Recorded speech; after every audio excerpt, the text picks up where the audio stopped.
Assalamualaikum Ibu. Waalaikumsalam, Bu. Apa kabar Bu Nurul? Alhamdulillah sehat, Bu. Ibu gimana? Alhamdulillah sehat juga Bu Nurul. Bu Nurul, hari ini kita akan sedikit berbincang-bincang ya Bu, terkait nanti Ibu akan melaksanakan proses coaching. Jadi hari ini di sini saya sebagai observer, saya ingin mendiskusikan beberapa hal terhadap Ibu. Nah, Ya, jadi baik, Bu. Boleh sekali, Bu. Oke, jadi yang pertama itu nanti sebelum saya mengamati di proses coaching Ibu, saya itu ada rubrik penilaian. Nah, jadi nanti saya mengamati kemudian juga menilai berdasarkan rubrik itu ya Bu ya. Oke, Baik, adapun Bu. rubriknya itu adalah nanti saya akan melihat dan mengamati apakah proses coachingnya nanti sesuai dengan alur Tirta. Itu yang pertama. Kemudian yang kedua adalah bagaimana nanti Ibu sebagai coach memberikan pertanyaan-pertanyaan yang berbobot terhadap coachee. Dan juga yang ketiga adalah saya akan mengamati bagaimana coachee merespon atau menanggapi pertanyaan-pertanyaan dari Ibu. Jadi seperti itu Bu. Ya, baik, Bu. Insya Allah akan saya laksanakan dengan baik. Oke. Dan juga nanti saya akan melihat di situ apakah prinsip coaching itu sudah berjalan dalam proses coaching. Ibu, jadi untuk prinsip coachingnya itu seperti yang pertama adalah kemitraan, kemudian yang kedua adalah proses kreatif, dan yang ketiga adalah memaksimalkan potensi. Nah, Ya, baik, Bu. Yang berikutnya Bu nih, sebelum nanti Ibu lanjut ke kegiatan coaching, saya masih ada beberapa pertanyaan Bu. Oke. Ya, Bu. Jadi pertanyaan pertama Bu, kira-kira kompetensi apa yang ingin Ibu kembangkan nanti pada saat Ibu melakukan proses coaching? Ya, baik, Bu. Jadi dalam pelaksanaan coaching nanti, insya Allah kompetensi yang akan saya kembangkan adalah ada 3. Yang pertama, kehadiran penuh atau presence. Yang kedua, mendengarkan aktif. Dan yang ketiga, mengajukan pertanyaan berbobot. Seperti itu, Bu, kurang lebihnya. Oke, baik Ibu Nurul. Jadi di sini ada 3 kompetensi ya Bu ya yang ingin Ibu kembangkan. Kalau boleh saya tahu nih Bu Nurul, dari ketiga kompetensi yang Ibu sebutkan tadi, kira-kira nih yang mana dari ketiga kompetensi itu yang ingin lebih spesifik untuk Ibu kembangkan? Oh, dalam pelaksanaan coaching nanti, saya ingin mengembangkan 2 kompetensi, yaitu kompetensi memberikan pertanyaan berbobot dan mendengarkan aktif, seperti itu, Bu. Oke, baik Ibu. Jadi untuk lebih spesifiknya, Ibu ingin di 2 kompetensi ya Bu ya? Ya, Oke, kemudian yang berikutnya adalah Bu terkait dengan indikator. Jadi Bu, nanti pada saat coaching, indikator seperti apa yang Ibu harapkan? dalam pelaksanaannya nanti, indikator yang ingin saya harapkan adalah coaching ini bisa mengeksplor ide-ide atau gagasan yang bisa memecahkan masalah yang dihadapi oleh coaching sendiri, seperti itu, Bu. Oke, jadi begitu ya Bu Nurul ya. Baik, ini kita sudah di ujung sesi observasi nih Bu. Jadi nanti saya akan mengamati proses coaching Ibu, tapi nanti Bu setelah proses coaching selesai, nanti kita akan berbincang-bincang kembali. Kita akan membahas kembali seperti apa jalannya proses coaching nanti di percakapan pasca observasi. Ya, siap, Bu. Oke, kalau begitu silakan Ibu langsung melakukan coachingnya dengan coach Ibu. Semoga lancar dan semoga berhasil ya Bu ya. Terima kasih Bu, nanti akan kita bahas lagi ya Bu ketika pasca observasi. Oke, kalau begitu Assalamualaikum Bu Nurul. Waalaikumsalam warahmatullahi. Assalamualaikum Bu Oris. Waalaikumsalam Bu Nurul. Gimana kabarnya Bu Oris? Alhamdulillah sehat Bu Nurul. Iya, nampaknya ada kegelisahan nih Bu Oris. Iya nih Bu Nurul. Kira-kira kita akan ngobrolin apa nih Bu malam ini? Saya ingin sedikit curhat nih Bu Nurul tentang kegiatan pembelajaran yang terjadi di salah satu kelas yang saya ampuh Bu, yaitu kelas 7G. Oh, di kelas 7G ada apa Bu memangnya? Saya merasa pembelajaran di kelas 7G itu sangat berbeda dengan kelas-kelas 7 yang lainnya, Bu. Saya merasa saya kurang bersemangat dalam mengajar anak-anak di kelas 7G dan anak-anak juga nampak kurang bersemangat saat saya berikan materi atau saat belajar bersama saya, Bu. Oh, jadi kali ini kita akan membicarakan kelas 7G yang tidak bersemangat dan juga Bu Oris yang tidak bersemangat masuk ke kelas tersebut ya, Bu? Iya, benar sekali Bu Nurul. Kalau boleh tahu, kenapa bisa disebut tidak bersemangat gitu, Bu, anak-anaknya, Bu? Mungkin mereka sudah jenuh atau seperti apa seperti itu, Bu? Kondisinya seperti ini Bu, untuk khusus kelas 7G, kebetulan kan jadwal saya mengajar itu di hari Selasa dan di hari Jumat Bu. Nah, Ya. untuk hari Selasa saya aktif untuk mengajar Bu, tapi untuk hari Jumat karena sering ada kegiatan di sekolah, jadi kegiatan pembelajaran di hari Jumat itu kurang begitu aktif Bu. Jadi sering terpakai jamnya untuk kegiatan-kegiatan lain sehingga proses belajar di kelas 7 saat jam pelajaran saya itu terganggu Bu. Oh, seperti itu. Jadi dalam satu minggu ada 2 kali pertemuan. Tapi pertemuan pertama di hari Selasa bisa berjalan aktif. Dan pada pertemuan kedua di hari Jumat sering bentrokan dengan kegiatan sekolah yang lain. Gitu ya, Bu? Ya, benar sekali Bu Nurul. Jadi tidak bersemangat anak-anak ini karena mungkin materinya belum terselesaikan atau seperti apa Bu kondisinya? Iya Bu Nurul, jadi karena waktunya kan tersita oleh kegiatan yang lain, sehingga materinya tuh tertinggal dengan kelas yang lain Bu. Jadi khusus untuk kelas 7G karena jamnya sering terpakai oleh kegiatan lain, jadi materinya juga kurang tersampaikan dengan baik Bu, dan belum selesai juga, seperti itu Bu. Oh iya, baik. Jadi masalah alokasi waktu ya, Bu ya. Ya Bu. Kemudian kira-kira apa yang akan dilakukan oleh Bu Oris untuk mengatasi jadwal yang sering bentrok seperti ini, Bu?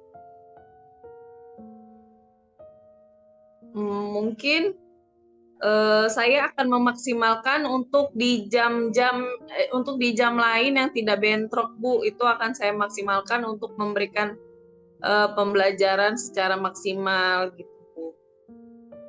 Oh, mungkin dipadatkan ya Bu, dipadatkan di hari Selasanya itu. Iya Bu, karena seringkali kebetulan saya kalau di hari Jumat di kelas 7G itu di jam pertama dan sering kepotong karena kegiatan yang paginya itu Bu, misalnya Iya. senam seperti itu atau Jumat religi, jamnya sering molor gitu Bu, sering terpakai walaupun mungkin hanya beberapa menit tapi tetap saja mengganggu seperti itu Bu. Jadi mungkin yang akan saya lakukan adalah memaksimalkan pembelajaran di hari yang tidak terpotong. Kalau untuk hari Jumatnya mungkin ya akan saya pergunakan untuk latihan-latihan soal atau bahas-bahas soal seperti itu Bu. Oke, baik. Rencananya Bu Oris sudah baik sekali menurut saya ya. Jadi untuk hari Selasa dilakukan pemadatan materi, kemudian untuk di hari Jumat karena berhubung waktunya sempit, jadi digunakan untuk pembahasan soal seperti itu ya Bu ya. Ya, atau latihan soal. Ya, jadi memanfaatkan waktu yang ada seperti itu ya Bu. Iya, Bu. Kemudian siapa saja yang bisa membantu Ibu dalam ide kreatif ini Bu? Mungkin ada Mungkin orang yang bisa mengingatkan atau membantu.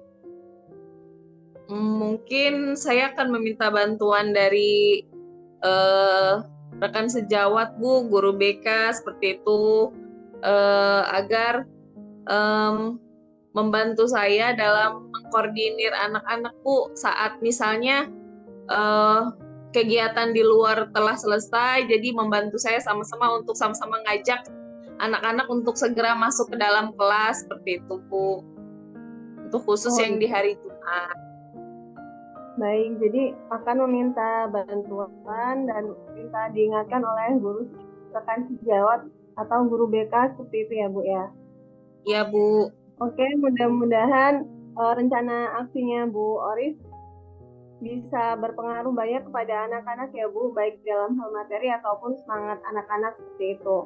Baik dari diri Bu Oris sendiri juga mungkin bisa lebih optimal dan maksimal kepada anak-anak seperti itu. Ya Bu. Oke Bu Oris, udah selesai menyampaikan unek-uneknya. Sekarang perasaannya seperti apa Bu? Alhamdulillah agak mendapat pencerahan, sedikit lega ya Bu ya, karena udah ngobrol sama Bu Nurul tadi, tukar pikiran walaupun kita mungkin lintas mapel ya Bu, tapi alhamdulillah berkat bincang-bincang dengan Bu Nurul, saya pikirannya menjadi terbuka dan menemukan solusi dari permasalahan yang saya hadapi saat ini. Terima kasih Bu Nurul. Sama-sama Bu Aris, alhamdulillah semoga bisa memberikan kelancaran ya Bu ya, semoga dipermudah segala urusannya ya Bu. Amin. Baik, jadi tujuan awal kita ngobrol ini apakah sudah tercapai atau belum menurut Bu Aris ini? Alhamdulillah sudah Bu Nurul. Alhamdulillah. Baik Bu Oris, mungkin kita akan evaluasi 1 bulan ke depan ya Bu, bagaimana pelaksanaan rencana aksi Bu Oris, apakah anak-anak sudah lebih semangat atau masih sama ya Bu ya? Iya, baik Bu Nurul. Terima kasih Bu Oris atas waktunya, selamat malam. Malam, Assalamualaikum Bu. Waalaikumsalam warahmatullahi wabarakatuh. Selamat istirahat Bu. Ya, sama-sama Bu Nurul. Assalamualaikum Ibu Nurul. Waalaikumsalam Bu Ros. Oke. Sehat Bu? Alhamdulillah sehat. Bu Nurul gimana Bu? Alhamdulillah baik Bu. Saya sudah selesai melaksanakan coaching juga Bu. Oke, alhamdulillah. Jadi Ibu sudah selesai melaksanakan coachingnya ya Bu ya. Iya. Oke, lancar ya Bu ya? Alhamdulillah lancar. Coach saya juga terbuka dan mau bercerita tentang keluh kesahnya di kelas Bu. Oke, nah baik Ibu. Jadi karena Ibu sudah selesai melaksanakan coaching, jadi ini ada beberapa pertanyaan yang ingin saya tanyakan. Ini adalah perbincangan pasca observasi ya Bu ya. Nah setelah Ibu melaksanakan coaching. Baik Bu, silahkan. Di pertanyaan yang pertama ini Bu ya, kira-kira nih Ibu bagaimana Ibu menilai performa Ibu terkait dengan kompetensi coaching setelah Ibu melaksanakan proses coaching dengan coachingnya Ibu tadi? Baik Bu, setelah saya melakukan kegiatan coaching tadi, saya menilai diri saya sendiri, pendapat saya pribadi ya Bu ya. Ya. Saya merasa sudah melaksanakan atau melakukan kegiatan berdasarkan alur tirta, yaitu tujuan, identifikasi, rencana aksi, dan tanggung jawab. Jadi mulai dari saya sendiri menentukan tujuan atau menanyakan tujuan. Kemudian yang keduanya adalah identifikasi masalah, setelah itu rencana aksi dan tanggung jawab. Itu menurut pendapat saya, Bu. Oke, jadi menurut pendapat Bu Nurul, Ibu sudah melaksanakan sesuai dengan alur tirta ya Bu ya? Oke. Iya Bu, seperti itu. Baik Bu, sekarang Ibu bolehkah saya menyampaikan sedikit nih Bu tentang hasil pengamatan saya terhadap coaching yang sudah Ibu lakukan? Ya, boleh banget Bu, silahkan. Oke, baik Ibu Nurul. Jadi dari hasil pengamatan saya Bu, proses coaching berjalan dengan lancar antara Ibu dengan coachee. Kemudian juga ketika dilakukan proses coaching tadi, alur Tirta sudah berjalan dengan sesuai. Kemudian juga Ibu sudah berusaha menggali informasi dari coachee dengan pertanyaan-pertanyaan yang Ibu berikan. Dan juga saya lihat coachee merespon dengan baik seperti tereksplor dengan pertanyaan-pertanyaan Ibu, dan juga saya lihat di sini prinsip coachingnya juga sudah ada ya Bu ya. Jadi alhamdulillah Bu ya, menurut pengamatan saya itu sudah berjalan dengan bagus, dengan lancar, sesuai dengan alur Tirta, dan juga sesuai dengan prinsip coaching yang ada. Alhamdulillah Bu, terima Oke. kasih atas observasinya. Oke, nah sekarang ini setelah mendengar hasil dari pengamatan saya, bagaimana menurut Ibu? Gimana Bu Nurul? Setelah mendengar hasil pemaparan dari Ibu tentang pengamatan tadi, kegiatan coaching yang barusan saya lakukan, jujur saya senang sekali Bu. Ternyata apa yang saya lakukan ternyata sudah sesuai dengan alur Tirta. Tadi saya merasa apa yang masih ada kekurangan atau mungkin perlu latihan lagi gitu Bu, sehingga saya bisa meningkatkan coaching saya seperti itu. Oke, nah Bu Nurul, sekarang kita sudah selesai nih Bu proses coachingnya. Kemudian adakah rencana tindak lanjut untuk Ibu ke depannya? Rencana tindak lanjut saya tentu pastinya ada ya Bu. Jadi rencana saya ke depannya adalah saya akan terus berlatih melakukan kegiatan coaching seperti itu. Supaya nanti saya terbiasa untuk bisa menggali atau mengeksplor ide-ide dari coaching. Sehingga coaching tersebut bisa menyelesaikan masalahnya yang dihadapinya. Kemudian yang kedua, saya harus terbiasa memberikan pertanyaan-pertanyaan berbobot seperti itu. Sehingga mereka bisa terpancing dan bisa mengeksplor informasi dari coaching mereka sendiri. Seperti itu Bu. Oke, luar biasa sekali Bu Nurul. Jadi rencana tindak lanjut Ibu adalah Ibu akan terus berlatih ya Bu ya, supaya nanti sudah mahir lah ya Bu ya dalam mengcoach rekan-rekan sejawat nantinya ya Bu ya. Nah Iya Ibu, Bu. kita sudah berada di akhir sesi, jadi ada yang ingin Ibu sampaikan sebelum sesi ini berakhir Bu? Tidak ada Bu, saya kira sudah cukup Bu. Oke, baik. Kalau begitu, kita akhiri saja untuk proses percakapan pasca observasi kita ini ya, Bu Nurul ya. Iya Bu, silahkan. Oke, semoga tetap semangat terus ya Bu ya dalam mengajar dan berlatih. Oke, kita Ya, akhiri Bu Nurul. Assalamualaikum. Waalaikumsalam warahmatullahi wabarakatuh. Terima kasih Bu Ros atas waktunya. Oke, sama-sama Ibu Nurul.